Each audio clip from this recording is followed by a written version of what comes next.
नमस्कार, मैं हूं आचार्य सतीश अवस्थी और आपका बहुत स्वागत करता हूं लव विद एस्ट्रोलॉजी में। लव विद एस्ट्रोलॉजी आपके अपने जीवन में हर एक जगह काम करती है, तुम्हें सुंदर बनाने में, तुम्हें अच्छा करने में और तुम्हारे जीवन में प्यार भरने के लिए। आज हम चर्चा कर रहे हैं कि आप दूसरों के लिए जीते हो क्या, इसलिए दुखी हो। दूसरों के लिए जीने वाले हो जाते हैं दुखी। दुख का कारण है दूसरे। जब आप किसी और के लिए जीते हैं तो आपका दुख बढ़ता है।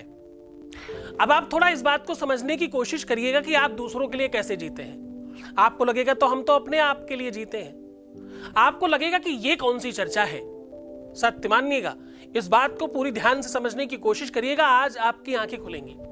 आज आपको पता लगेगा कि आप सिर्फ और सिर्फ दूसरे के लिए जीते हैं। बहुत सारे लोगों को तो पता लगना शुरू हो गया और थोड़े लोगों को और आगे पता चलेगा। जैसे जैसे हम ये चर्चा बढ़ेगी, जैसे ये यात्रा आगे बढ़ेगी, वैसे वैसे आपकी आंखें खुलती जाएंगी। तो हम चर्चा कर रहे हैं कि आज आप दूसरों के लिए कैसे जीते हो। और दूसरों के लिए जीने वालों, थोड़ा सावधान हो जाओ। जब आप दूसरों के लिए जीते हो तो आपके जीवन में असामान्यता बढ़ जाती है, प्यार घटता है और जीवन में बुराई बढ़ती है। आपकी बुराई करने वाले, पीठ पीछे आपका नाम खराब करने वाले, लेग पुलिंग करने वाले, आपका प्यार छीनने वाले और आपके खुद के प्यार में भी असमंजसताएं आती हैं। दाम्पतिक जीवन में, पारिवारिक जीवन में, सांसारिक जीवन में, आर्थिक जीवन में उतार चढ़ाव की बहुत सारी संभावनाएं बढ़ जाती हैं।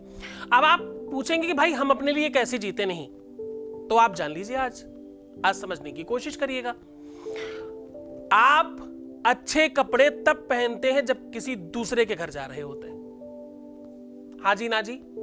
आप अच्छा भोजन तब बनाते हैं जब आपके घर कोई दूसरा आ रहा होता है।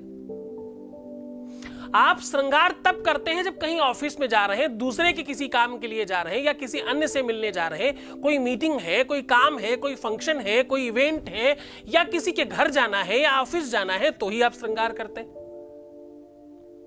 आप लोगों में से कितने ऐसे लोग हैं जो श्रृंगार करके सोते हैं? तो आप बोलेंगे साहब ऐसा तो हम नहीं करते। तो आप अपने लिए कैसे जीते हैं? आज से संकल्प करना, दूसरे की जय से पहले खुद को जय कहें। अगर आप आचार्य सतीश अवस्थी को फॉलो करते हो और अगर मानते हो तो आज से खुद के लिए जीना प्रारंभ कर दीजिए।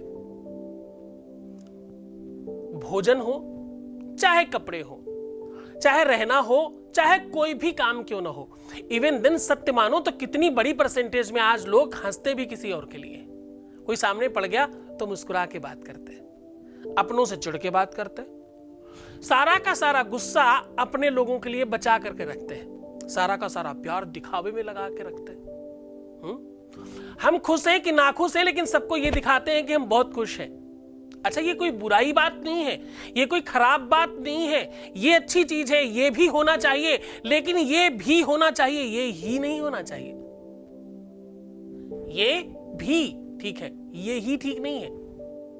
अब कंडीशन तब खराब हो रही है कि जब ये ही कंटिन्यू है। ये भी होता तो ठीक था। आप अपने फटे, पुराने, ढीले, खराब कपड़े आज से त्याग दीजिए। आपके जीवन में परिवर्तन प्रारंभ हो जाएगा। रात में सोते समय भी एक बार अपने लिए जिंदा होने की कोशिश करना, अपने लिए जीने की कोशिश करना। आज से पहले खुद को ध्यान रखना कम था, आज से वो प्रारंभ करना। एक लाइन है, हमने कई बार बोली है, आज उसको समझाने की कोशिश कर रहा हूं। खुदी को कर बुलंद इतना। अब देखो यहां क्वेश्चन मार्क है। खुदी को कर बुलंद कितना नहीं कहा गया, कोई मात्रा नहीं बताई गई, कोई उसका मापदंड बताया ही नहीं गया।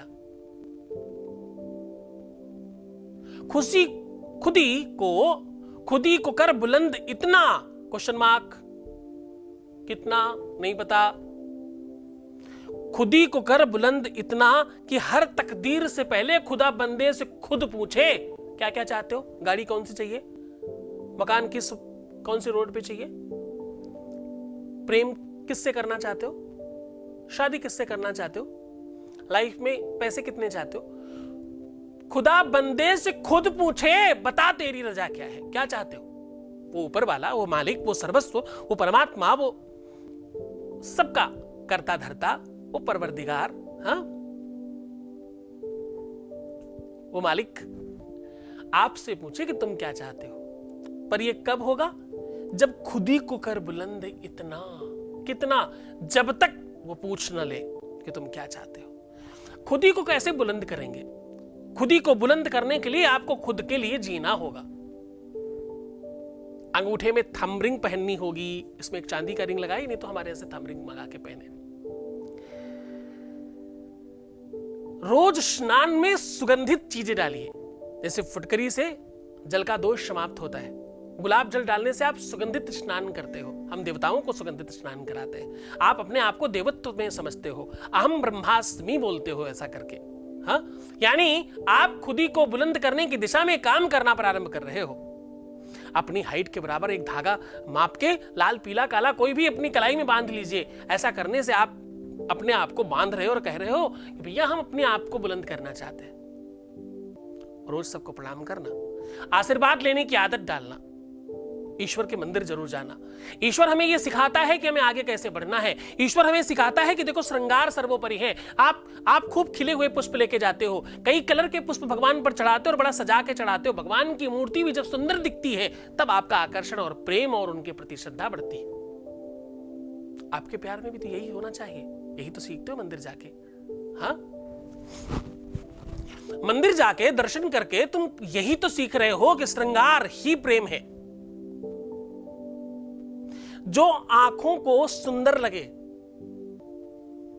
मन होगा राजा, इसमें कोई संदेह नहीं।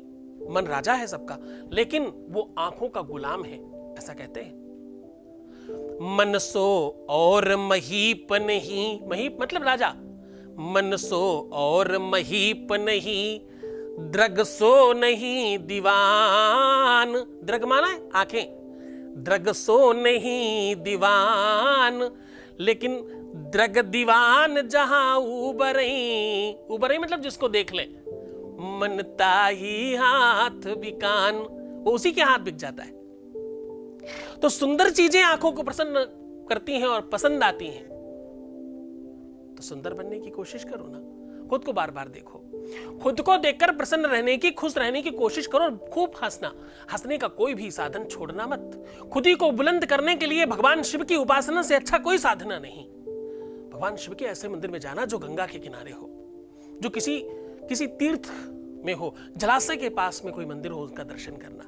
ऐसा करने से भी आपका मन शांत होता है, विशुद्ध होता है, सात्विक होता है। और हाँ, एक ऐसा रुद्राक्ष जो आपस में जुड़ा हुआ हो, दो जिस्म एक जान, उसको धारण करना, उससे भी आपकी खुद ही बुलंद होगी। अपने ऊपर जितना हो सके काम करें, अपने ऊपर जितना हो सके थोड़ा अपने आप को सुसज्जित करें, क्योंकि ज्योतिष लाइफ सपोर्टिंग सिस्टम है। ज्योतिष आपको 100% अपने में बनाना जानती है। डिप्रेशन से आपको दुख बढ़ता है, मन खराब होने से आपका दुख बढ़ता है। आपके जीवन में सारी की सारी चीजें तब आती हैं जब तुम खुश होते हो, जब तुम प्रसन्न होते हो, जब आप अपने आप को बनाना जानते हो, जब आप अपने आप को संवारना जानते हो, जब अपने आप को आप स्टेबल करना जानते हो, तो सब ठीक होता है। आप अपने आप को संभालना सीख गए तो समझ जाओ सब सीख गए। इस काम के लिए सबसे बढ़िया काम करता है लव विद एस्ट्रोलॉजी। हम सबसे पहले आपको ही ठीक करते हैं, हम आप पर काम करते हैं। बहुत बार लोग इसमें पहले कंफ्यूज हो जाते हैं, पर हमारी शुरुआत तो वहीं से होती है ना। तो ये जीवन की वो व्यवस्था है जिससे आप अपने आप को पूरी तरह से मजबूत कर सकते हो। ये वो साधना है जिससे आप अपने आप को कंप्लीट कर सकते हो। अपने ऊपर से कोयला और सिक्का उतार करके जल में डालने से भी इस व्यवस्था में मजबूती मिलती है। शनि मंदिर में जाकर के तेल चढ़ाने से ऐसी चीजों से मुक्ति मिलती है। पीपल पर जल चढ़ाने से, तिल डाल करके ऐसी चीजों से आपको शांति मिलती है। तो चलो करो उपाय और ठीक रहो, खुश रहने की कोशिश करना, बहुत प्रेम भरना, एक दूसरे की मदद करना और कोशिश करना कि तुम रहो, कोशिश करना कि तुम खुद को समझ पाओ। No yourself. थैंक यू, धन्यवाद, बहुत आनंदित रहना तुम। नमस्कार।